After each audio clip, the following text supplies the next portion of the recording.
Chapter 19. On Friday morning, Alfonso and Marcellus were nowhere to be found at the table or as guides for the day. Alfonso had made it a habit to send fresh flower bouquets to his mother, sisters, and May Thorn every morning while they were in Paris. However, after his departure, the flowers stopped coming. So Laura and May decided to take a walk down the boulevard to the flower show near the Madeleine, where peasant women sold their carts of flowers twice a week. The flowers in Paris were usually quite inexpensive, with a franc, or 18 cents, buying a bunch of pansies, roses, or marguerites. The latter flower was similar to the English ox-eyed daisy, and was a favourite among the French, as well as Laura, who often pinned a bunch on May Thorn. In the middle of winter, Parisian gardeners would force thousands of white lilac blossoms, which were sold in European capitals as holiday gifts. Laura and May returned to the hotel, feeling as happy as the birds in the trees of the boulevard. As Laura reached her mother, a telegram arrived from George, which read, "City of Brussels.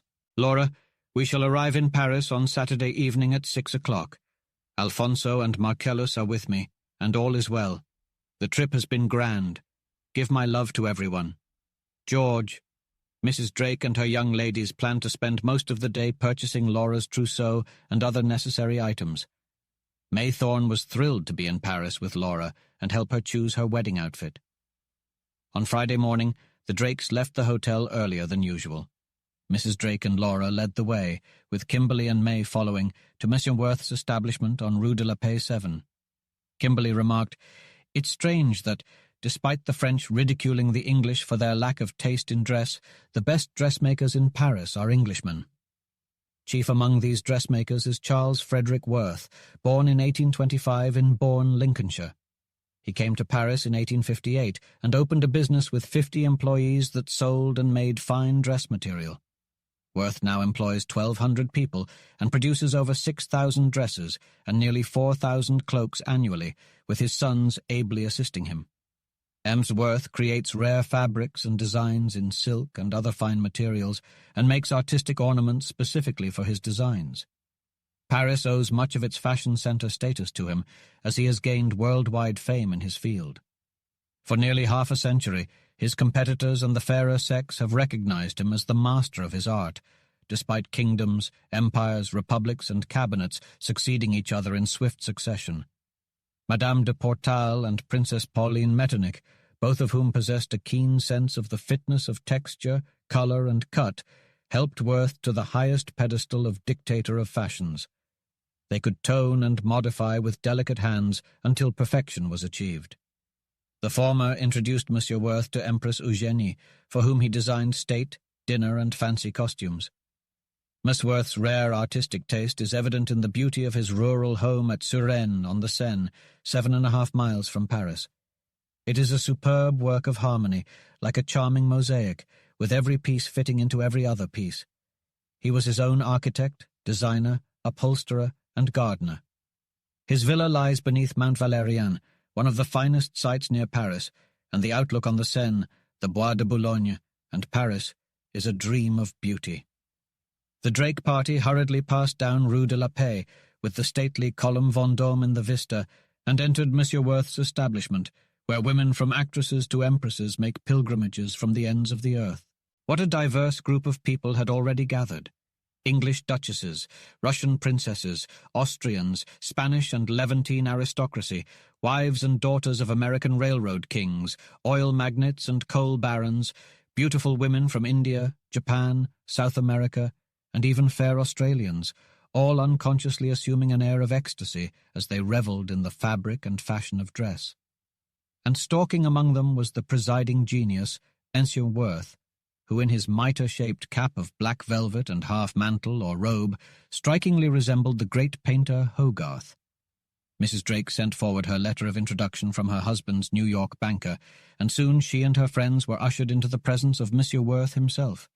He seemed very gracious, asking about several good friends of his in America, and added, "Americans are my best clients, though we dispatch dresses to all parts of the world." Laura inquired as to the origin of fashion. S.M. Worth answered cautiously, "When new fabrics or designs of material are invented, some require a severe style, and some are adapted for draperies, puffings, etc. and then the stage has great influence over fashion. May Thorn said, "Mr. Worth, how do you arrange designs?" He answered, "All my models are first made in black and white muslin, and then copied in the material and coloring which I select. In a studio, our models are photographed for future reference." Saying this, he excused himself to welcome new arrivals, first having placed the Drakes in charge of a competent assistant. Evan Worth's many rooms were plainly furnished with counters for measuring materials. The floors were covered with a grey and black carpet, in imitation of a tiger's skin, with a scarlet border. Several young women dressed in the latest style of mourning, visiting, dinner and reception toilets passed up and down before clients to enable them to judge of effects. Mrs. Drake explained that one daughter desired, at an early date, a wedding dress, and that the other members of her party wanted gowns. Friday and Saturday were occupied at Worth's in selecting dresses, and elsewhere in search of gloves and other essentials. A delightful hour was spent among the many makers of artificial flowers. Skilled fingers make from wire and silk stems and stamens and dyes, shape leaves and petals which are darkened by a camel's hair pencil or lightened by a drop of water. Capable botanists and chemists are employed, and nature herself is rivaled in delicate construction and fragrance even. In their round of shopping, the Drakes saw an ideal robe being made for an American belle. It was composed entirely of flowers, a skirt of roses of different tints, with a waist of lovely rosebuds, and over all a veil with crystal drops in imitation of the morning dew. A gem of a dress for some fairy, thought Kimberly. Promptly at 6 o'clock, Laura and Kimberly drove to the railway station, and welcomed back George and Colonel Drake, and after dinner all went to the opera. Between the acts, Laura and George told much of their late experiences. Colonel Drake was deeply intrigued by their plan to construct an idyllic town and factory in America. He felt that one's work should be completed early, as life was short. Laura updated George on the wedding preparations and confirmed that she was ready to return to America after their 2-week honeymoon in Switzerland. She promised to assist George in any way possible. On Monday morning, Gaze's coach and 4 arrived at the Grand Hotel to take the Drake party to Versailles. 6 outside seats had been reserved for them. The coachman drove them down the Avenue de l'Opéra and into the Place du Carrousel, where they paused to admire the artistic pavilions of the Louvre and the statue commemorating Léon Gambetta, father of the Republic. They then travelled through the court of the Tuileries, across the Place de la Concorde, and down the lovely Champs-Élysées. On the left stood the Palais de l'Industrie, where the annual exhibition of modern paintings and sculptures took place in May and June. On the right was the Palais de l'Élysée, the official residence of the French president. George remembered that in these Parisian gardens, Emperors Alexander and Francis, King Frederick III, and others sang a Te Deum in gratitude for their victory over Napoleon I. In 1814, he also recalled that the English, Prussian and Russian troops bivouacked here, and that in the spring of 1871, Emperor William and his brilliant staff led the German troops beneath the Arc de Triomphe, while the German bands played Die Wacht am Rhein. The coach passed through the Bois de Boulogne, where they saw beautiful lakes and quaint old windmills. They also crossed famous Longchamps, where, after the Franco-German War, Grevy and Gambetta presented several hundred silk banners to the French army in the presence of the French president, his cabinet, the Senate and Chamber of Deputies, in full dress, and a million of enthusiastic citizens.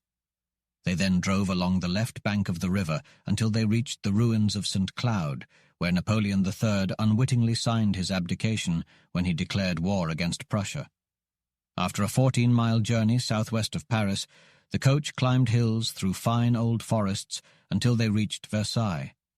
Here, Louis XIV had lavished hundreds of millions on palaces, parks, fountains, and statues. The Drakes studied the brilliant pictorial history of France here. In the Grand Gallery, which offered beautiful views of the garden and water, are effective paintings in the ceiling that represent the splendid achievements of Louis XIV. In this same hall of glass, beneath Lebrun's color history of the defeat of the Germans by the French, occurred in 1871 a bit of fine poetic justice, when King William of Prussia, with the consent of the German states, was saluted as Emperor of reunited Germany. After a visit to the Grand Trianon, the home of Madame de Maintenon, the coach returned via Sèvres, renowned for its exquisite porcelain, and arrived in Paris at sunset. The day was one to be remembered. George and Laura spent their mornings in Paris, either visiting the Louvre or taking a leisurely drive. On Monday morning, they decided to explore the boulevards on foot, starting from the Grand Hotel and ending at the Place de la République. It was a day for the ladies, as every shop offered strong temptation, and the world seemed to be on dress parade. The Boulevard des Italiens in Paris was the most frequented and fashionable. It was home to luxurious hotels and cafes, as well as some of the most expensive and exclusive shops. They visited several of these shops and sent many presents back to the hotel for their friends at home. At noon, the Drakes had a simple lunch at one of the popular Duval restaurants. While the ladies continued their shopping, Colonel Drake and George visited the Bourse, a magnificent building that housed the stock exchange. Business at the stock exchange opened at noon and closed at 3 o'clock. The loud shouts of brokers, the quick gestures of excited speculators, and the cacophony of voices created a deafening noise, much like that heard at the stock exchange in New York. By appointment, the ladies joined them at the exchange, and a coach took the party to the Place de la République, where a superb statue of the Republic stood, surrounded by seated figures of liberty, fraternity, and equality. Colonel Drake had often noticed these remarkable words carved into many of the public buildings of Paris, and he remarked that the lesson taught by them was as harmful as that taught in the Declaration of Independence, which declares that all men are created equal. Along the broadest parts of some boulevards and in public parks, many chairs were available for hire. Numerous pillars and small glass stalls, called kiosks, were scattered along all the boulevards, where newspapers were sold. The pillars and kiosks were covered with attractive advertisements. Usually, women and children sold the 750 papers and periodicals of Paris. 50 of these papers were political. The Gazette, established in 1631, was 264 years old. Le Temps, an evening paper, was English-like and widely known. Le Journal des Débats appeared in correct and elegant language, and it usually discussed questions of foreign as well as home politics. Papers called Petite, or Little, had an immense circulation. Over 500,000 copies of Le Petit Journal were sold daily. Frenchmen at home or abroad were not happy without their Figaro, which was read for its news of amusements, spicy gossip, and the scent of the boulevards. The sensitive and powerful press of Paris had often provoked political changes and revolutions. To better understand the significant revolution for liberty that occurred on the ever-memorable 14th of July, 1789, the Drakes drove along the boulevard until they reached the Bastille, formerly the site of a castle or stronghold used for a long time as a state prison for the confinement of persons who fell victim to the caprice of the government. The July column, a towering bronze structure standing at 154 feet, stands as a symbol of the Bastille's destruction and the victory of freedom over despotism. The call for independence, with the rallying cry of "Down with the Bastille," led to the revolution's success in overcoming the fortifications, guns, and garrison. The column's top is adorned with an artistic representation of liberty, holding the torch of enlightenment and broken chains of slavery. The names of the fallen July heroes are emblazoned in gilded letters, with the heroes of 1789 and victims of the 1848 revolution buried in the vaults beneath. As the Drakes traveled along the quays to Notre Dame, they witnessed the bustling boulevards filled with artisans in blue blouses hurrying home. They arrived just in time to witness the sun's golden rays illuminating the spire, tower, and elegant facade of the 7-century-old cathedral. To study the monuments of Paris is to acquire the history of France. The Drake party spent 2 weeks sightseeing and preparing for Laura's wedding, which was to take place on George's birthday. The Grand Hotel had secured the private parlors, banquet hall, and several guest rooms for the occasion. Beautiful presents arrived from America, with nearly 1,000 invitations mailed to friends and family worldwide. May Thorn had invited Claude Lee, son of Christopher Lee and an Oxford University graduate, to the wedding. Alfonso and Marcellus arrived from Holland, each bringing their own paintings as gifts. Marcellus's gift to Laura was a portrait, which Kimberly admired before turning to her own beautiful likeness. The mother had bought a plentiful supply of necessary items, while the father's gift was a check for $1,000 and a mysterious blue envelope addressed to Mrs. Laura Thorn.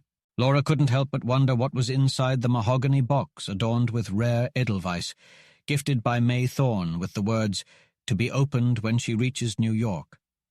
The box contained a Swiss phonograph that played Elsa's Dream Song from Lohengrin on Laura's wedding anniversary until her golden wedding anniversary.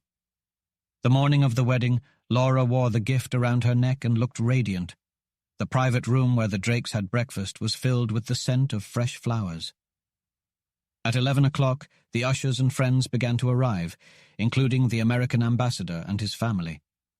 The wedding party descended the stairs to the sound of Wagner's Wedding March, with Laura dressed in ivory Duchess satin and the bridesmaids in pale yellow cloth. After the ceremony, Madame Melba sang Gounod's Ave Maria, and the guests retired to the banquet hall. The bride and groom escaped before the end of breakfast, returning with Laura in a blue travelling gown. They were pelted with rice as they left for Fontainebleau and Switzerland. Colonel Drake hosted a party at the new opera house that evening, and the couple left for southern France the next morning. Before the wedding, George and Laura made sure to provide for May Thorn's welfare in Paris. May Thorn was a woman of noble nature, and her music teachers in Boston had spared no effort in developing her rare talents. They believed that with proper training, she would one day become a prominent prima donna in the American galaxy of opera singers. And so they arranged for May to live in sunny rooms at a pension on Boulevard Haussmann in Paris, where a motherly Frenchwoman and her 2 daughters resided. May was thrilled to be in beautiful Paris, where she could study and pursue her childhood dream of achieving the first rank in grand opera.